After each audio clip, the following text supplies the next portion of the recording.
That's awesome. There we go. All right.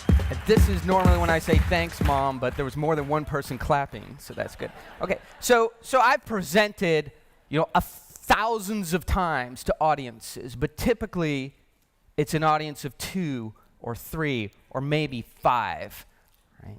And so I think I'm going to share some of those experiences with you today, but it's important for me to first cover how we got here. Good idea on the water, Mike. I love that.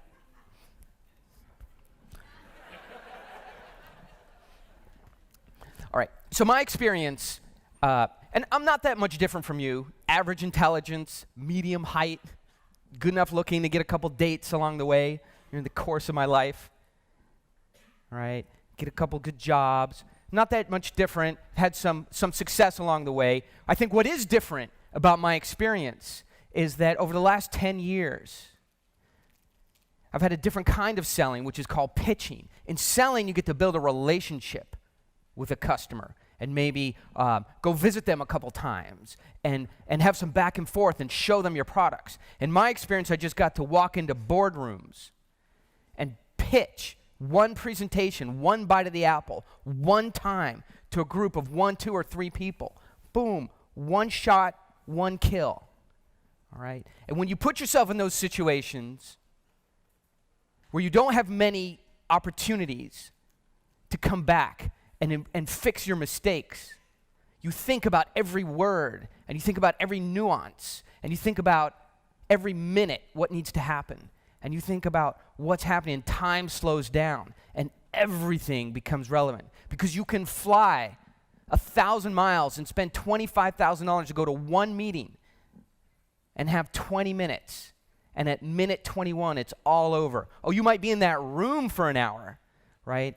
But as I always say, your pitch is 20 minutes long. It's all the time you get. So very, very high stakes pitches, very high pressure circumstances, okay? And so my partner, just to be specific about how this all came together, so my partner was very reckless, very wealthy guy, but reckless. And he would put our money, $1 million or $2 million to lock up a deal. And he'd say, Oren, you have 35 days to raise $5 million. You have 42 days to raise $7 million. You have 45 days to raise $20 million. And that's it. You don't do it, and we lose our money. Right? So I lived that life for 7 years, and that's what gave birth to these experiences. Large deals, high stakes, high pressure, consequences. What I learned is you go into a meeting, and just as it says here, whether it's a phone call or you walk through the door or in some ways even on the internet, people meet and they immediately assess who has the power and who is the most needy. It's all power. You know this in your heart. It's funny, in some ways might not be perfect for this audience because I'm not motivational, as you can tell. I don't kind of care what's in your heart. Hope it's good, but I don't care.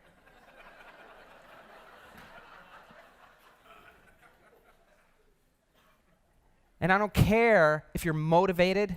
I don't care if you're sad right now. My job by the end of this 45 minutes is not to make you happy. I'm not even going to try. You're going to laugh because I'm a funny guy, but I'm not going to motivate you. I'm not going to make you happy. I'm not going to make you sad. I don't care about all those things. Right? The world that I function in has just 3 emotions: angry, hungry, and horny. That's it. That's what I have to deal with. So I can't think about who's happy and who's not. This is, we all kind of use that expression, we're in an eat what you kill shop. And eat what you kill shop. If you go to Wall Street, right, or one of your, someone in your family says, I'm going to Wall Street. The first thing when they walk in the door, they're going to say, you're in an eat what you kill shop. That means you make nothing unless you close, unless your pitch to close ratio is high. We're all descendants of humans that just have these emotions: angry, hungry, and horny. We're going to talk a little bit about that, right? So in my world, what I discovered, it is exhausting to absorb factual information. Right? You know that from any time you have to take a course or a seminar or get some training in a particular subject, calculus, algebra, accounting. It's very hard. At the end of 45 minutes, you're exhausted. It's hard for the mind to take in factual information, but you enjoy these social seminars. You can do this all day. And you can play sports even longer or do things that are fun with your family. Taking in factual information is exhausting. So if you walk into a room and the basic response is angry, hungry, or horny, and you start giving people factual information, then you have a real problem on your hand.